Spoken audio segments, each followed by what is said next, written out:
बेटा पिछली क्लास में हम लोगों ने इंटीग्रेशन बाय पार्शियल फ्रैक्शंस सीखा हुआ था। उसका बेसिक, उसका पूरा फाउंडेशन हमने देखा हुआ था कि किस तरह से हम पार्शियल फ्रैक्शंस करेंगे, किसे कहते हैं पार्शियल फ्रैक्शंस। सारी बातें हम लोग पिछले क्लास में डिस्कस कर चुके हैं। एक बार मैं फिर से आपको याद दिला दूं कि इंटीग्रेशन बाय पार्शियल फ्रैक्शन में एक बड़ी सी फ्रैक्शन होगी, क्योंकि हम डायरेक्टली उसको इंटीग्रेट नहीं कर पाएंगे, इसलिए सबसे पहले हम उसको छोटे छोटी 2 या 2 से ज़्यादा फ्रैक्शंस में डिवाइड कर लेंगे। वो जो 2 या 2 से ज़्यादा छोटी छोटी फ्रैक्शंस बनेंगी उन्हें हम पार्शियल फ्रैक्शंस कहते हैं, आंशिक भिन्नें कहते हैं इस बड़ी सी भिन्न की। ये कैसे करेंगे, एक बड़ी सी भिन्न को 2 या 2 से ज़्यादा छोटे छोटे भिन्नों में किस तरीके से डिवाइड करेंगे, उसका मेथड क्या होगा, लास्ट टाइम हम इसको डिस्कस कर चुके हैं। रही बात की इंटीग्रेशन करने की, तो अगर आपके क्वेश्चन में इंटीग्रेशन बाय पार्शियल फ्रैक्शन लग रहा है, आंशिक भिन्नों द्वारा समाकलन हो रहा है, तो सबसे पहले आपको आंशिक भिन्नें बनानी पड़ेंगी। समाकलन उसके बाद की प्रक्रिया होगी, ठीक है। इसलिए जो लास्ट टाइम आपको बताया गया था, आंशिक भिन्नें करने का तरीका आपको बताया गया था, समाकलन करने का तरीका नहीं बताया गया। समाकलन का तरीका तो हम शुरू से ही सीख रहे हैं इंटीग्रेशन में। तो इंटीग्रेशन का मेथड वही है जो हम इंटीग्रेशन चैप्टर में शुरुआत से सीख रहे हैं। पिछली क्लास में आपको पार्शियल फ्रैक्शंस बनानी बताई गई थी, तो आप एक बड़ी सी फ्रैक्शन को पार्शियल फ्रैक्शंस में डिवाइड करेंगे, उसके बाद समाकलन करेंगे। तो हम लोग स्टार्ट करते हैं। कुछ क्वेश्चंस मैं करके आपको दिखाता हूं, आप देखिए किस तरीके से किया जाएगा, उससे आपको और भी ज़्यादा अच्छे से समझ में भी आएगा और प्रैक्टिस भी आपकी होगी। हमारे पास एक एग्जाम्पल है, एग्जाम्पल नंबर 11। मेरे पास जो बुक है उसमें पेज नंबर 334 में ये एग्जाम्पल है, एग्जाम्पल नंबर 11, और इसमें है integration of dx upon x plus 1 into x plus 2। इस तरह से इसको मुझे सॉल्व करना है, dx upon x plus 1 into x plus 2। Okay, कैसे सॉल्व करेंगे ध्यान से देखिए। यहाँ इंटीग्रेशन ऑफ dx अपॉन, ये जो आप देख रहे हैं, डायरेक्ट मेरे पास ऐसा कोई मेथड नहीं है कि मैं इसे सॉल्व कर सकूं। तो मुझे क्या करना पड़ेगा, मुझे पहले ये जो हमारा फंक्शन है इसमें, इसे मुझे पार्शियल फ्रैक्शंस करके 2 या 2 से ज़्यादा फ्रैक्शंस में डिवाइड करना पड़ेगा। तो मैं अभी इस पूरे को छोड़ करके सिर्फ इसके अंदर का फंक्शन मैं निकाल लेता हूँ और उसको पार्शियल फ्रैक्शन बनाता हूँ। इसके अंदर का फ्रैक्शन क्या है, फंक्शन क्या है, सॉरी, आप देखें 1 upon x plus 1 into x plus 2। आप सभी बच्चे गौर से देखें, इंटीग्रेशन और dx, ये तो जब इंटीग्रेशन करेंगे तो इनकी ज़रूरत हमको पड़ेगी। अभी हमने सिर्फ अंदर का फंक्शन निकाल लिया है 1 upon x plus 1 into x plus 2। Okay, अच्छा, अब याद करें इस तरीके का अगर कोई फंक्शन है तो उसे हम किस तरह से पार्शियल फ्रैक्शंस में डिवाइड कर सकते हैं। ध्यान से देखें, मैंने बताया था पार्शियल फ्रैक्शंस के लिए मेनली डिनोमिनेटर को देखना आपको ज़रूरी है, डिनोमिनेटर को देखना ज़रूरी है, हर को देखना ज़रूरी है। आप यहाँ पर हर देखें, हर की क्या स्पेशलिटी है, दोनों जगह x की पावर 1 है तो लीनियर है। कोई भी फंक्शन एक से, कोई भी फैक्टर एक से ज़्यादा बार नहीं आया है तो नॉन रिपीटिंग है। लीनियर नॉन रिपीटिंग फैक्टर्स हैं यहाँ पर। आप थोड़ा सा ध्यान करें, आप पीछे अपने पन्ने को पलट कर देख सकते हैं, लीनियर नॉन रिपीटिंग फैक्टर्स में हम किस तरीके से पार्शियल फ्रैक्शंस को डिवाइड करते थे।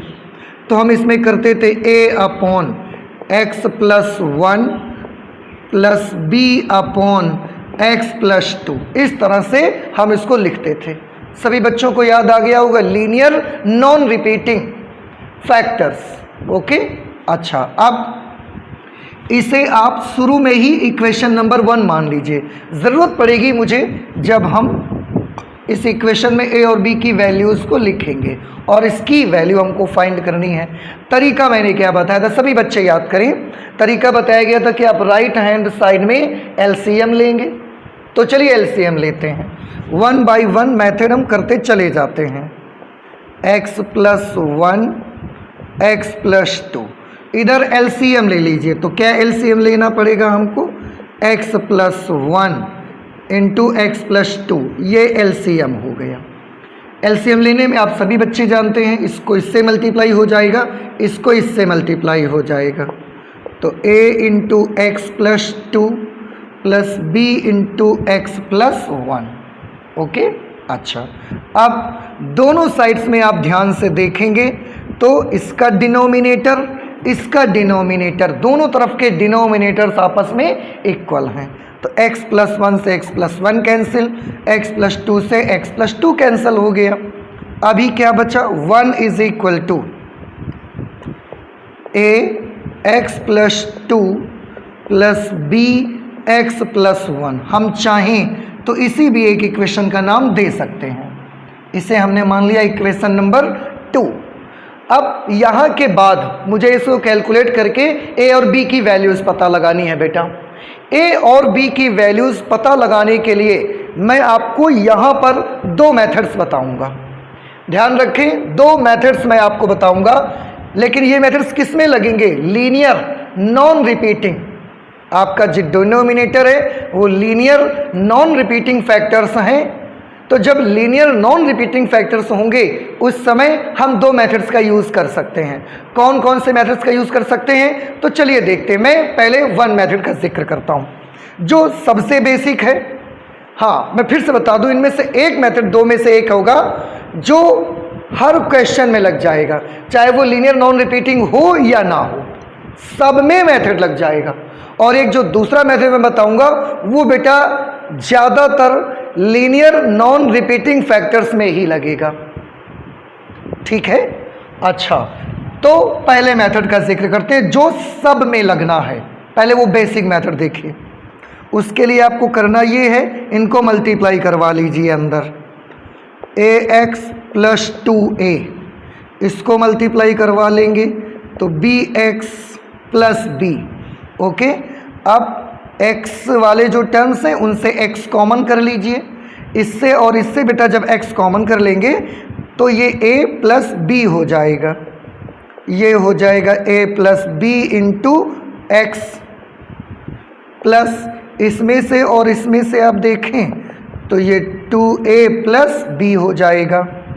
ओके, अब इस इक्वेशन में हम क्या करने वाले हैं, हम दोनों पक्षों में जब आप x कॉमन कर लेंगे, अचर पदों को अलग कर लिया, इसके बाद आप क्या करेंगे, दोनों पक्षों में x के गुणांकों और अचर पदों की तुलना करने पर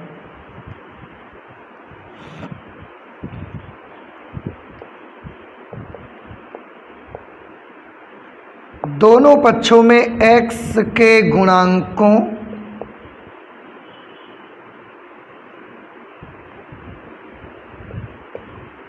तथा अचर पदों की, x के गुणांकों तथा अचर पदों की तुलना करने पर, x के गुणांकों तथा अचर पदों की तुलना करने पर, ध्यान से सभी बच्चे देखें, राइट हैंड साइड में x का कोएफिशिएंट क्या है, a प्लस बी है, तो हमने a प्लस बी लिख लिया।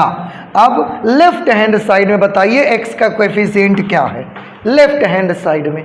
तो हम देख रहे हैं कि लेफ्ट हैंड साइड में तो x का टर्म ही नहीं है, और अगर x का टर्म नहीं है इट मीन्स कि x का कोएफिशिएंट 0 होगा। तो मैं यहाँ पर 0 नोट कर लेता हूँ, या आप चाहें तो बेटा हम इसको ऐसा भी तो लिख सकते हैं 0 इंटू एक्स, तभी भी ये 0 रहेगा, उसमें 1 जुड़ेगा 1 आएगा। x का कोएफिशिएंट कितना है 0, चाहे आप ऐसे कर लें या यूँ सोच लें कि इधर x का कोएफिशिएंट a प्लस बी है, इधर x का कोएफिशिएंट x का टर्म ही नहीं है तो उसका कोएफिशिएंट 0 हो जाएगा। So a plus b will be equal to 0। Let this is equation number 3, क्योंकि 1 और 2 ऑलरेडी हम यहाँ पर ले चुके हैं। अब x के गुणांक की तुलना कर ली, अब अचर पद की बात करिए। राइट हैंड साइड पे अचर पद देखिए, 2a plus b, 2a plus b. अब लेफ्ट हैंड साइड में अचर पद बताइए क्या है, कांस्टेंट टर्म 1 है, और तो कोई नहीं है ना कांस्टेंट टर्म, तो 1 लिख लिया। Late this is equation number 4। अब ये जो दो इक्वेशन अब हमारी बनी, ध्यान रहे जितने वेरिएबल आपकी इक्वेशन में होंगी, जितने कांस्टेंट टर्म होंगे, सॉरी यहाँ पर दो कांस्टेंट टर्म्स थे ए और बी। जब दो कांस्टेंट टर्म होंगे तो दो ही इक्वेशन बननी चाहिए। दो ही इक्वेशन ये वाली जब यहाँ बनेगी तो आप सॉल्व करवाएंगे। अगर दो कांस्टेंट होंगे एक इक्वेशन बनेगी, फिर आप सॉल्व नहीं कर सकते उसको। तो दो कांस्टेंट टर्म है, दो ही इक्वेशंस यहाँ बनी, अब बड़ी आसानी से हम सॉल्व कर सकते हैं। और इसको कैसे सॉल्व करेंगे? These are the linear equations in two variable. आपको याद होगा दो चरों वाला रैखिक समीकरण, linear equation in two variable, वो वाला मेथड हम इसमें यूज करेंगे। तो जो आप मेरे ख्याल से क्लास 10th में भी यूज करके आए हैं, तो वही मेथड यहाँ पर यूज करेंगे। हम सबसे पहले क्या करने वाले हैं, इक्वेशन नंबर 4 में 3 को माइनस कर देंगे। Equation number 4 minus equation number 3 means समीकरण 4 में से समीकरण 3 को हम माइनस कर दे रहे हैं। 4 में 3 को माइनस करना है, तो पहले मैं लिख देता हूं इक्वेशन नंबर 4 1, और अब लिख देता हूं equation number 3 is equal to 0। Minus करेंगे तो साइन चेंज हो जाएंगे, ये प्लस भी है और ये अब माइनस का भी हो गया, क्योंकि पहले ये प्लस का था, दोनों कैंसिल हो जाएंगे। 2a माइनस ए, 2a में से a के माइनस हो जाएगा, a will be equal to 1 में से 0 माइनस हो जाएगा तो 1, मीन्स a की वैल्यू आ जाएगी 1। अब a की वैल्यू 1 आ गई, a की ये वैल्यू आप इक्वेशन नंबर 3 में या 4 में किसी में भी रख देंगे, आपको b की वैल्यू मिल जाएगी। तो मैं यहां पर लिख देता हूं a का मान समीकरण 3 में रखने पर, तो ये है बेटा इक्वेशन नंबर 3। इक्वेशन नंबर 3, इसमें a की वैल्यू लिखते हैं। सबसे पहले मैं लिखता हूं कि इक्वेशन क्या है, a plus b is equal to 0। a की जगह मैं लिखूंगा 1 plus b is equal to 0, then b will be equal to -1। b की वैल्यू -1 के बराबर आ जाएगी। आपने देखा हम a और b का मान निकाल चुके हैं इस बेसिक मेथड से। तो आप याद रखें, जब आप इस इक्वेशन के आगे चलेंगे तो आपका मेन मकसद यहाँ के बाद है, यहाँ पर आए हुए दो कॉन्स्टेंट्स a और b की वैल्यूज को फाइंड आउट करना, और ये बेसिक मेथड है। आप इस एक्सरसाइज में जितने भी क्वेश्चन सॉल्व करेंगे, आप हर क्वेश्चन में ये मेथड तो लगा ही सकते हैं, कोई प्रॉब्लम नहीं है, सब में लग जाएगा। हाँ, जब हमारा डिनोमिनेटर लीनियर नॉन रिपीटिंग होगा, हम एक मेथड और यूज कर सकते हैं, और वो बहुत इजी मेथड है, आप उसको भी देखिए। तो मैं दूसरा मेथड बता रहा हूं, इसके समाकलन का नहीं, यहां के बाद a और b को फाइंड करने का, ठीक है, याद रखेंगे आप। तो ये मैं a और b को फाइंड करने का आपको मेथड 2 बता रहा हूं, लेकिन मैं बता दूं कि अब जो मैं बताने जा रहा हूं वो मेथड केवल लीनियर नॉन रिपीटिंग में अधिकतर लगा करेगा, लेकिन ये जो मेथड है इसे आप अच्छे से तैयार करें, क्योंकि ये हर क्वेश्चन में लग जाएगा। मैं अब जो बताने जा रहा हूँ वो केवल लीनियर नॉन रिपीटिंग में लगेगा, तो वो कुछ जगहों पर लगेगा, सब जगह नहीं लगेगा। चलिए देखते हैं कैसे। ये जो हमारी इक्वेशन नंबर 2 है, इसमें देखिए ये इक्वेशन नंबर 2 है, और ये जो जहाँ पर आपने पार्शियल फ्रैक्शंस बनाई थी इक्वेशन नंबर 1 पे, इसमें a upon x plus 1 plus b upon x plus 2 है। अगर आपको a की वैल्यू निकालनी है इस क्वेश्चन नंबर 2 से, तो a के हर में देखिए क्या है, डिनोमिनेटर में देखिए क्या है, x प्लस 1 है। x प्लस 1 को 0 के बराबर लीजिए अपने मन से, और x की वैल्यू निकालिए। क्या आएगी x की वैल्यू? -1। तो x के स्थान पर -1 लिख दीजिए। कहाँ? इक्वेशन नंबर 2 पे। उससे किसकी वैल्यू आ जाएगी? a की वैल्यू आ जाएगी। जब a के नीचे का नंबर लिया हमने, 0 के बराबर लिखा, x की वैल्यू निकाली। अब x के स्थान पर जब -1 हम इक्वेशन नंबर 2 पे रख देंगे तो उससे a की वैल्यू हमें मिल जाएगी। आप देखिए कैसे करेंगे। यहां पर हम लिखेंगे समीकरण 2 में x बराबर -1 रखने पर, तो बेटा ये है इक्वेशन नंबर 2, x की जगह -1 लिखिए। लेफ्ट हैंड साइड पे तो 1 ही है, a की जगह पर 1, x की जगह पर -1। सभी बच्चे ध्यान से देखें, -1 + 2, -1 + 2 it will be +1 plus b, ध्यान से -1 + 1, x की जगह -1 लेना है ना, -1 + 1 क्या हो गया ये 0, 0 को b से मल्टीप्लाई किया तो वो भी पूरा टर्म क्या हो जाएगा 0। क्लियर? अच्छा, 1 = a × 1a, ये पूरा टर्म फिनिश।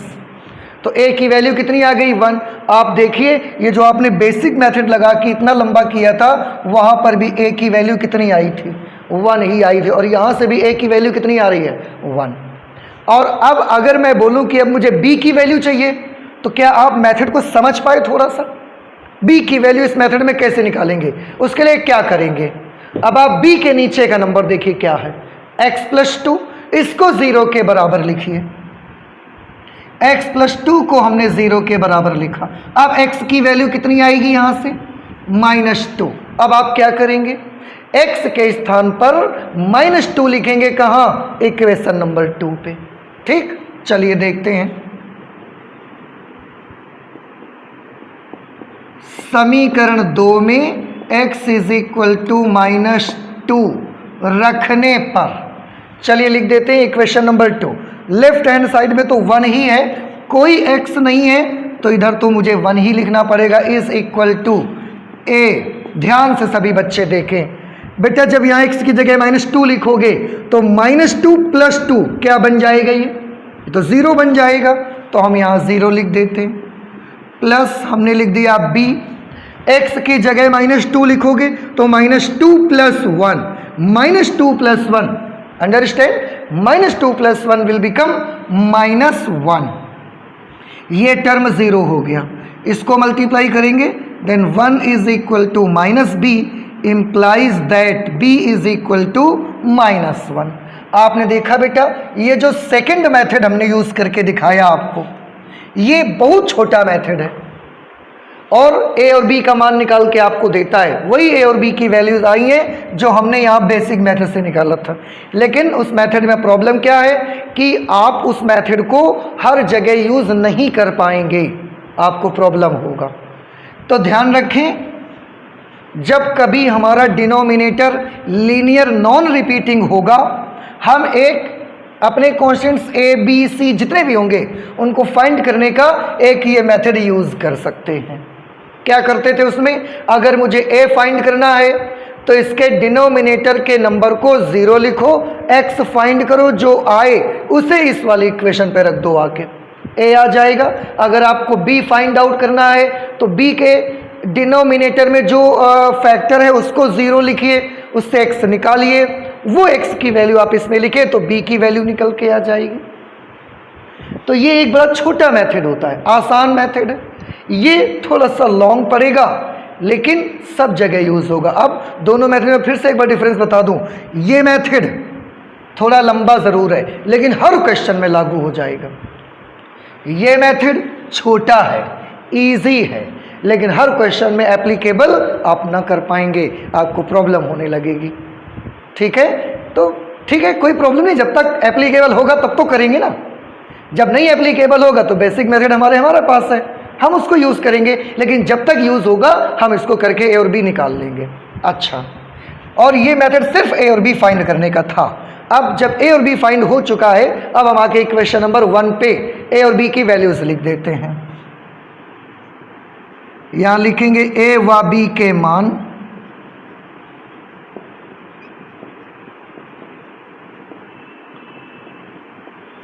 समीकरण 1 में रखने पर। ये है इक्वेशन नंबर 1 बेटा, 1/x + 1, 1/x + 1 into x + 2 = a/x + 1। a की जगह पर क्या है बेटा, a की जगह पर 1 है, 1/x + 1 प्लस लगा दिया हमने, b upon x plus two, b की जगह पर क्या लिखेंगे -1, तो -1 अपॉन एक्स प्लस टू, वो -1 इस प्लस को माइनस कर देगा, -1 अपॉन एक्स प्लस टू, ये आ गया। अच्छा, अब ध्यान से देखें, इसको हमने आंशिक भिन्न कर लिया, तो अभी तक हम अपने फंक्शन का समाकलन नहीं कर पाए हैं, समाकलन हम नहीं कर पाए हैं, हमने सिर्फ अभी आंशिक भिन्नों में बदल पाए हम इसको बस। अब हम समाकलन कर देंगे क्योंकि मुझे इसकी वैल्यू चाहिए, तो पूरा फंक्शन तो वही है, बस समाकलन कर देना है। तो यहीं से मैं कर देता हूं, दोनों पक्षों में अब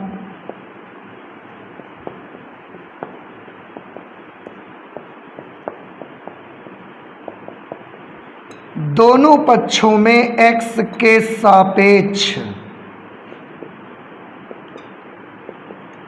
समाकलन करने पर, x के सापेक्ष क्योंकि हमारा वेरिएबल x है, इसलिए समाकलन करने पर x के सापेक्ष है तो dx रहेगा, समाकलन करेंगे तो इंटीग्रेशन का साइन रहेगा, इंटीग्रेशन ऑफ इधर का करेंगे तो ये 1 upon x plus 1 into x plus 2 और साथ में dx इज इक्वल टू, ये तो हो गया इस साइड का। अब उस साइड पे जाइए तो इंटीग्रेशन dx सब में लगता चला जाएगा, तो integration of dx upon x plus 1, आगे माइनस लग जाएगा, माइनस इसमें integration of dx upon x plus 2, ठीक है। अब इसे सॉल्व कर लीजिए, लेफ्ट हैंड साइड में यही हमारा फंक्शन चलता रहेगा। उधर की तरफ dx अपॉन एक्स प्लस 1, बेटा याद करें dx अपॉन एक्स प्लस 1, फिर मैं यहाँ दो मेथड लगा सकता हूँ, मैं एक्स प्लस 1 को t मान करके भी कैलकुलेट कर सकता हूँ, मैं डायरेक्ट चाहूँ डायरेक्ट भी कर सकता हूँ, समाकलन का मेथड आपको आता है, ओके। तो 1 अपॉन, जिस तरीके से dx अपॉन एक्स का समाकल log x होता है, similarly dx upon x plus 1 का समाकल log x प्लस 1 हो जाएगा। तो इसकी जगह मैं लिख दूंगा log x प्लस 1 माइनस, और हाँ अगर x के साथ में कोई नंबर मल्टीप्लिकेशन में होता तो वो डिवाइड में जरूर आता है, यहाँ पर याद रखिए, माइनस साइन लगा दिया। Similarly integration of dx upon x plus 2, यहाँ पर भी वही फॉर्मूला लग जाएगा, integration of dx upon x का फॉर्मूला, तो log x प्लस 2 और लास्ट में प्लस c मुझे लगाना रहता है, सब में लगाते थे हम लोग, क्यों लगाते थे हम पहले ही जिक्र कर चुके हैं। आप एक काम यहाँ पर और कर सकते हैं, इसमें आप फॉर्मूला लगा सकते हैं लॉगरिथम का, log m minus log n use कर सकते हैं।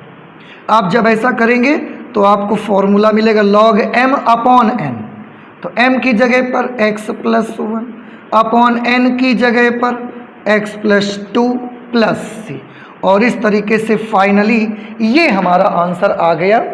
तो पहले हम अपने दिए गए फंक्शन को हमने क्या किया, आंशिक भिन्नों में बदला। आंशिक भिन्नों में जब a और b की वैल्यू निकालने की बात आई तो दो मेथड्स हमने यूज़ करके आपको दिखाए, दोनों को आप अच्छे से याद रखिए। जब a और b के मान निकल आए तो a और b की वैल्यूज हमने इक्वेशन नंबर 1 पे पुट अप कर दिया, जैसे ही लिखा इसकी वैल्यू मिल गई, और इसी का तो समाकलन चाहिए था मुझे, तो मैंने दोनों पक्षों में x के सापेक्ष समाकलन कर दिया। अब ये एक बड़ी से भिन्न दो छोटे छोटे भिन्नों में टूट गई, तो आप देखिए कितना आसान हो गया समाकलन करना। dx अपॉन एक्स के इंटीग्रल का सूत्र यहाँ भी लगा, dx अपॉन एक्स के इंटीग्रेशन का फॉर्मूला यहाँ भी लग गया, और आखिरी में log m upon n, log m minus log n का फॉर्मूला लग गया, तो log m अपॉन n ये फॉर्मूला बन गया, ओके। इस तरह से आपने अपने क्वेश्चन नंबर एग्जाम्पल नंबर 11 को ऐसे सॉल्व कर लिया। सारी बातें सभी बच्चों को याद रखनी है, तो इसे नोट जरूर कर ले, मैं अब इसे इरेज कर देता हूँ। एक मैं और भी एक काम आपको करके दिखा सकता हूँ, इसको मैं हटाता हूँ, मैं एक तरह से इस क्वेश्चन को और भी लगाता हूँ, वो भी तरीका हमारे पास है। आप उस तरीके को अपनाएं ना अपनाएं, ये आपका उस समय का मोड ऑफ माइंड है कि उस समय आपका माइंड किस तरीके से वर्क कर रहा है। Otherwise we have one in other method also. आप देखिए, अगर कर पाए तो एक और तरीके से देख सकते हैं। ये जो हमारे पास क्वेश्चन था इसको मैं ऐसे भी लिख सकता था, 1/x + 1 - 1/x + 2 और साथ में dx। आप सोचेंगे ये तो आपने इसी को देख के लिख दिया है, क्योंकि इसकी वैल्यू ये थी इसलिए इसको देख के आपने लिख दिया है। नहीं बेटा, ऐसा नहीं है। यहाँ पर थोड़े से आप अगर अपने माइंड को यूज़ करते हैं, आपके पास बहुत सारा दिमाग है, बहुत सारा इंटेलिजेंस है आपके पास, मैं सिर्फ थोड़ा सा इंटेलिजेंस आपका चाहता हूँ। अगर इसको आप ऐसा लिख लेंगे, फिर ज़रा एलसीएम लेकर के देखिए, मैं करके दिखाता हूँ। एलसीएम लेने पर अपॉन में आएगा x + 1 × x + 2। ये यहाँ पर आएगा, ये यहाँ पर, तो जब ये यहाँ पर आएगा तो ये होगा x + 2 माइनस, जब ये यहाँ जाएगा तो इसके निशान बदल जाएंगे, -x - 1। इससे ये कैंसिल हो गया, 2 में से 1 चला गया तो कितना बच गया, 1/x + 1 × x + 2। वही चीज़ आ गई बिल्कुल कि नहीं आ गई? 1 को dx से मल्टीप्लाई करा देंगे, यही आ जाएगा। तो यहाँ पर आपको इतना कुछ नहीं करना पड़ा। देखिए, थोड़ा सा आपने जैसे ही अपने सूझबूझ का इस्तेमाल किया, आप इसको बड़ी जल्दी 2 छोटी छोटी फ्रैक्शंस में स्प्लिट कर सकते हैं। और जैसे ही 2 छोटी छोटी फ्रैक्शंस में स्प्लिट किया, इसके बाद तुरंत आप बड़ी आसानी से इसको अलग भी कर लीजिए। Integration of 1/x + 2 dx। dx/x का formula log x, so dx/x + 1 log x + 1 minus it is log x + 2 + c log m - log n। तो log m/n log x + 1/x + 2 + c। आप देखिए, जिस क्वेश्चन को सॉल्व करने के लिए मैंने बेसिक मेथड लगाने में पूरा बोर्ड भर दिया था, उस क्वेश्चन को मैं सिर्फ इतनी सी लाइंस में कैलकुलेट कर सकता हूँ। हाँ, ये मैं ज़रूर बता दूंगा आपको कि ज़रूरी नहीं है कि ये चीज़ हर जगह लग जाएगी, कहीं लगेगी कहीं नहीं लगेगी। यहाँ मैंने लगा के देखा, हो गया मेरा काम, मैंने कर लिया। तो जब तक हो सकेगा हम कर लिया करेंगे, नहीं बनेगा, बेसिक मेथड्स तो हमारे पास हैं ही, वो हमारे दिमाग से थोड़ी ना चले जाएंगे। तो जहाँ कहीं भी कुछ भी अपने क्वेश्चन को छोटा करने का मौका मिले, आप ज़रूर उसको इस्तेमाल करें, आप ज़रूर यूज़ करें उसे। ओके, बाकी जब नहीं होगा, जहाँ पे भी नहीं होगा, वहाँ बेसिक मेथड हमारे कहीं हमारे माइंड से नहीं गए हैं, वो अभी भी हमारे पास हैं, हम वहाँ पर यूज़ करते रहेंगे। ओके, अब मैं इसको इरेज कर देता हूँ। आई होप कि आपको समझ में आ गया होगा सारा कुछ। तो ये हमारा एग्जाम्पल नंबर 11 था। अब हम चलते हैं एग्जाम्पल नंबर 12। आज जो भी आप क्वेश्चन लगाएंगे, भले क्वेश्चंस हम लोग कम लगाएंगे, लेकिन तरीके सीखेंगे जिनसे हम इन क्वेश्चंस को सॉल्व कर सकते हैं। स्पीड भले ही बड़ी धीमी हो सकती है, लेकिन आपको हर फन क्वेश्चन को सॉल्व करने का हर मेथड, हर तरीका मैं आपको सिखाना चाहता हूँ। नेक्स्ट आ जाते हैं एग्जाम्पल नंबर 12 पे। एग्जाम्पल नंबर 12 मेरे पास जो है, मैं उसको नोट कर लेता हूँ। लिखा हुआ है integration of x² + 1/x² - 5x + 6 dx। इसका मान पता लगाना है बेटा आपको। अगर आपको इसकी वैल्यू पता लगानी है तो सबसे पहले देखें, ये रेशनल फंक्शन है, ऊपर भी एक पॉलिनोमियल है, नीचे भी एक पॉलिनोमियल है।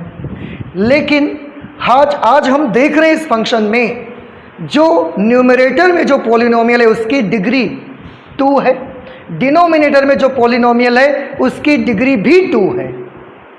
और हमने क्या देखा था, अगर न्यूमरेटर और डिनोमिनेटर दोनों में आने वाले पॉलिनोमियल्स की डिग्री सेम होगी तो वो इम्प्रॉपर रेशनल फ्रैक्शन होगी, और इम्प्रॉपर रेशनल फ्रैक्शन का हम इंटीग्रेशन नहीं करेंगे। क्या करेंगे, उसको सबसे पहले प्रॉपर रेशनल फंक्शन में कन्वर्ट करेंगे। जब वो प्रॉपर रेशनल फंक्शन में कन्वर्ट हो जाएगा उसके बाद करेंगे। तो इम्प्रॉपर रेशनल फंक्शन को प्रॉपर रेशनल फंक्शन में कैसे कन्वर्ट करना है, आंसर है डिवाइड कर देना है, भाग दे के कन्वर्ट करना है।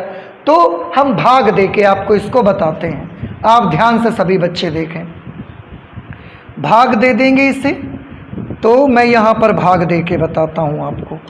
मुझे इससे इसको डिवाइड करना है, तो x square minus 5x plus 6, इससे हम भाग देंगे एक्स स्क्वेयर प्लस 1 को डिवाइड कर देंगे। ठीक है, अच्छा एक्स स्क्वायर यहाँ पर भी, एक्स स्क्वायर यहाँ पर 1 टाइम्स डिवाइड होगा। अब एक को इससे मल्टीप्लाई करिए, यहाँ लिखिए 1 को मल्टीप्लाई किया एक्स स्क्वायर से तो एक्स स्क्वायर, 1 को माइनस 5x से करेंगे तो माइनस 5x, 1 को प्लस 6 से करेंगे प्लस 6। आप सभी जानते हो डिवाइड करने में यहाँ के बाद हमें सब्ट्रैक्शन करना होता है। सब्ट्रैक्शन में सारे निशान चेंज हो जाएंगे, plus x square minus x square से कैंसिल हो जाएगा। अब ध्यान से देखें, इस पूरे में अब प्लस 5x बचा हुआ है, 5x कांस्टेंट टर्म में प्लस 1 और माइनस 6 है, 1 प्लस का है 6 माइनस का है, तो प्लस 1 माइनस 6 मिलके क्या बन जाएगा, माइनस 5 बन जाएगा। ये भागफल आ गया, ये शेषफल आ गया और ये भाजक है। किस तरह से हम इसको लिख सकते हैं आप ध्यान से देखें। Integration of x square plus 1 upon x square minus 5x plus 6 dx is equal to, ध्यान से सभी बच्चे देखें, इंटीग्रेशन लगाया, इसकी जगह पर मुझे लिखना है। हमने आपको बताया भी था तरीका, क्या करते थे, सबसे पहले हम लिखते हैं भागफल, भागफल कितना है 1, प्लस उसके बाद क्या लिखते हैं शेषफल, शेषफल यहाँ पर कितना आया 5x माइनस 5, अपॉन क्या लिखते हैं भाजक, भाजक की जगह पर क्या है x square minus 5x plus 6, x square minus 5x plus 6। ये किसकी जगह लिखा, इसकी जगह पर, ब्रैकेट क्लोज कर दिया हमने, और साथ में मुझे क्या लिखना है dx लिखना है। ओके, अच्छा अब और आ जाइए, इस पे अलग अलग कर देते हैं। तो integration of dx plus integration of dx को 1 से मल्टीप्लाई करेंगे dx प्लस यहाँ पर आ जाएगा 5x minus 5 upon x square minus 5x plus 6 into dx। Okay, ये चीज़ हमको मिली। अब आप ध्यान से देखें बेटा, यहाँ पर जब आप ध्यान से देखेंगे तो आप पाएंगे कि अब जो डिनोमिनेटर आपको मिला इसका इंटीग्रल तो बड़ी आसानी से हो जाएगा, कोई प्रॉब्लम ही नहीं है। इसमें आप देखेंगे कि इसमें न्यूमरेटर की डिग्री अब 1 है और डिनोमिनेटर की डिग्री आप देखिए 2 है। अब न्यूमरेटर की डिग्री 1 और डिनोमिनेटर की डिग्री 2, इसका मतलब अब ये जो रेशनल फ्रैक्शन है अब ये प्रॉपर रेशनल फ्रैक्शन है। अब हम इसे अपने मेथड से कर लेंगे। यहाँ पर भी सॉल्व करने के बेटा हमारे पास 2 मेथड हो सकते हैं। कैसे 2 मेथड हो सकते हैं, ये हम जो भी पिछली एक्सरसाइज 7.5 में जो हम कर रहे थे, सॉरी 7.4 में हम जो कर रहे थे कि ये integration of p x plus q upon a x square plus b x plus c type का फंक्शन बन चुका है। तो हम करते थे ना, अंश को हर के अवकल गुणांक के पदों में व्यक्त करके सॉल्व करते थे। हम उस तरह से कर सकते हैं। हम चाहें तो आंशिक भिन्नों में बदल के भी कर सकते हैं। कैसे, इसका तो बड़ा आसान है, इसका तो समाकलन हो जाएगा, इसका करना बाकी है। तो आप एक काम कर लें, इसे आप इक्वेशन नंबर 1 लिख दीजिए। सबसे लास्ट में हम इसी में आके वैल्यू अप्लाई करेंगे।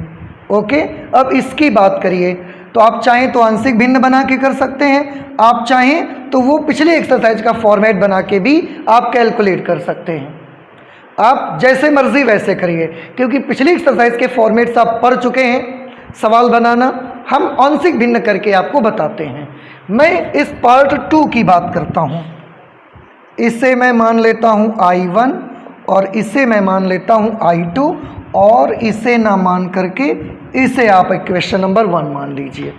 मुझे I1 सॉल्व करना और I2, कोई कठिन बात नहीं है। तो यहाँ I1 कितना है, integration of dx, integration of dx की वैल्यू क्या होगी, x हो जाएगी प्लस c, तो I1 का मान तो ये आ गया। अब I2 की वैल्यू देखिए। Now I2 is equal to, I2 हमने किसको माना, इस पूरे को I2 माना है, तो integration of 5x minus 5 upon x square minus 5x plus 6। मैंने डिसाइड किया कि हम आंशिक भिन्न से इसको करेंगे, तो बेटा हम इसको ऐसा भी तो लिख सकते हैं, अपॉन, इसको फैक्टराइज करिए आप, फैक्टर बनाइए। आप देखेंगे कि इसके जो फैक्टर बने हैं, फैक्टर बनाने सबको आते हैं, इसलिए मैं फैक्टर बना के नहीं दिखा रहा हूँ, आप कर लीजिए। x minus 3 into x minus 2, ये इसके फैक्टर बन के आ जाएंगे। ओके, अच्छा, अब ये एक बड़ी सी फ्रैक्शन है, इसको मैं आंशिक भिन्न करना चाहता हूँ, तो पहले मैं आंशिक भिन्न करूँगा, इसको मैं यहीं रोक लेता हूँ। ओके, अब माना, इससे मैं केवल फंक्शन निकाल लेता हूँ, 5x minus 5 upon x minus 3 into x minus 2। आंशिक भिन्न करने से पहले चेक करो कि इसका डिनोमिनेटर कैसा डिनोमिनेटर है। इसका डिनोमिनेटर आप देख रहे होंगे बेटा कि ये एक लीनियर और नॉन रिपीटिंग डिनोमिनेटर है। जब डिनोमिनेटर में लीनियर नॉन रिपीटिंग फैक्टर्स होते हैं तो हम आंशिक भिन्न कैसे करते हैं, आप देखिए, मैं यहाँ पर लिख देता हूँ, a upon x minus 3 plus b upon x minus 2। इसे मान लेता हूँ मैं, एक ही इक्वेशन मानी हुई है, इसे मैं मान लेता हूँ इक्वेशन नंबर 2। फिर से पिछले इक्वेशन की तरह कैलकुलेशन, एलसीएम उधर लेना पड़ेगा, तो यहाँ पर 5x minus 5 upon x minus 3 into x minus 2 is equal to, यहाँ पर एलसीएम लेंगे, x minus 3 into x minus 2, ये इसके साथ आ जाएगा, ये इसके साथ आ जाएगा, a into x minus 2 plus b into x minus 3। अब दोनों के देखिए डिनोमिनेटर्स आपस में इक्वल हैं, तो आप x माइनस 3 से x माइनस 3, x माइनस 2 से x माइनस 2 कैंसिल कर सकते हो। क्या बचेगा, ये बच्चा 5x minus 5 is equal to a x minus 2 plus b x minus 3 and let this is equation number 3। अब यहाँ के बाद a और b की वैल्यूज निकालनी है और हमारा denominator linear non repeating denominator में फैक्टर्स थे, तो क्यों हम बड़े मेथड पे जाएं, हम छोटे मेथड से लगा सकते हैं। तो a का मान निकालना है। अब आप सभी मुझे बताइए, सोचिए कि a का मान निकालने के लिए मुझे यहाँ x की जगह क्या लिखना पड़ेगा। उसके लिए मैंने तरीका बताया कि अगर आपको a की वैल्यू चाहिए तो a के नीचे जो फैक्टर है इसको 0 के बराबर रखिए। x माइनस 3 0 के बराबर लिखोगे तो x कितना आ जाएगा, 3। बस आप x इज इक्वल टू 3 लिख दोगे यहाँ पे, तो a की वैल्यू निकल आएगी। तो चलिए लिख देते हैं, समीकरण 3 में x बराबर 3 रखने पर, चलिए रखिए, x की जगह बेटा 3 लिखोगे, लेफ्ट हैंड साइड की बात करो, 5 इंटू एक्स की जगह पे 3, तो 5 3s are 15 minus 5 is equal to, a की जगह पर हमने a लिख दिया, अब x की जगह 3 लिखेंगे तो 3 माइनस 2 कर देंगे 1 प्लस b, यहां पर भी 3 लिखेंगे तो 3 माइनस 3 करेंगे, 3 माइनस 3 आप सब जानते हैं 0 हो जाएगा, ये भी 0 हो गया। 15 में से 5 चले गए 10, ए को 1 से मल्टीप्लाई किया ए, बी को 0 से किया 0 हो गया। अब ए की वैल्यू निकल आई है, अब मुझे बी की वैल्यू निकालनी है, तो मैं क्या करूँगा, फिर से बी के नीचे जो फैक्टर आप देख रहे हैं उसको 0 के बराबर लिखिए। कितना आएगा x की वैल्यू 2। अब x की जगह 2 पूरी इक्वेशन में हम नोट कर देते हैं, तो यहाँ लिख देंगे समीकरण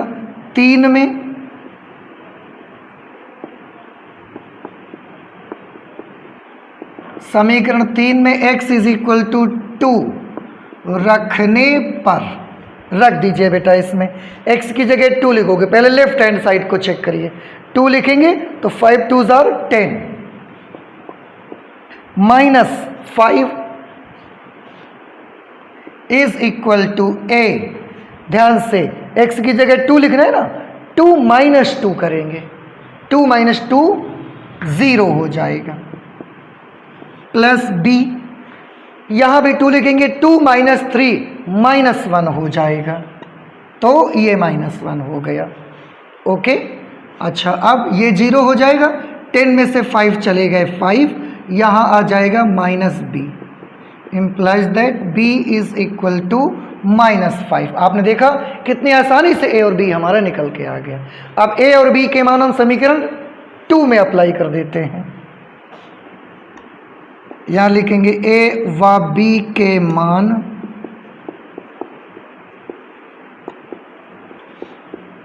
समीकरण 2 में रखने पर, रख दीजिए समीकरण 2 में, यह है इक्वेशन नंबर 2।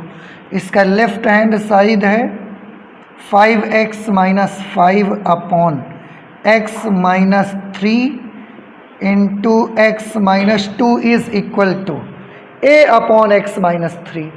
a की जगह पे क्या लेना है 10, तो मैं यहाँ लिखूंगा 10 अपॉन x माइनस 3, प्लस लिख देंगे b upon x minus 2, b की जगह पे -5 upon x minus 2, -5 upon x minus 2। अब -5 इस प्लस को माइनस कर देगा, तो हम यहीं पर इसे माइनस कर लेते हैं। ओके, ये चीज़ यहाँ पर बन गई। अब 5x माइनस 5 की दो हमने छोटी छोटी फ्रैक्शंस बना ली और इसी का मुझे इंटीग्रेशन करना है, तो मैं दोनों पक्षों का x के सापेक्ष समाकलन कर देता हूँ यहीं पे।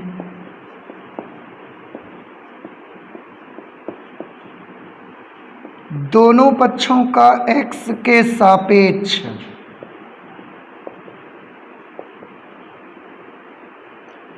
समाकलन करने पर, आप देखें दोनों पक्षों में x के सापेक्ष जब हम समाकलन करेंगे तो आपको क्या मिलेगा, इधर देखिए, integration of 5x minus 5 upon x minus 3 into x minus 2 into d x is equal to, integration sign भी लगाया dx भी लगाया, इधर भी दोनों पदों में इंटीग्रेशन साइन और dx आपको लगाना है। चाहो तो कांस्टेंट टर्म आप बाहर कर सकते हो, integration of dx upon x minus 3 minus 5 हमने बाहर कर दिया, integration of dx upon x minus 2। Okay, अब इसे बेटा गौर से देखिए, आप इसको पहचानते हैं, यही चीज तो I2 है, ध्यान से मिलाइए, integration of 5x minus 5 dx upon x minus 3 into x minus 2 पूरा वही है, तो मैं इसकी जगह पे I2 नोट कर सकता हूँ। इसकी जगह पर मैंने लिख दिया I2 is equal to 10 integration of dx upon x minus 3, same formula लगेगा जो dx अपॉन x के लिए लगता है, तो हो जाएगा log x माइनस 3 माइनस 5 हमने लिख दिया यहाँ पर, it is again dx upon x which is log x minus 2 plus c, ऐसा ये हमारा आ गया। अब इसमें आंसर आप मिलाएंगे तो ऐसे ही आ जाएगा। ओके, तो ये हमारी वैल्यू आ गई I2, क्योंकि I1 में हम C लगा चुके थे, आप चाहें तो इसमें C डैश लगा सकते हैं, कोई प्रॉब्लम नहीं है। ओके। अब I1 और I2 जब दोनों वैल्यूज निकल आई तो I1 और I2 दोनों के मान समीकरण 1 में हम रख देंगे। तो आप इसको नोट कर लीजिए, अब मैं इसको इरेज करने वाला हूं, ठीक है। I1 और I2 दोनों ही मान समीकरण 1 में रखना है और उससे हमारा आंसर आ जाएगा।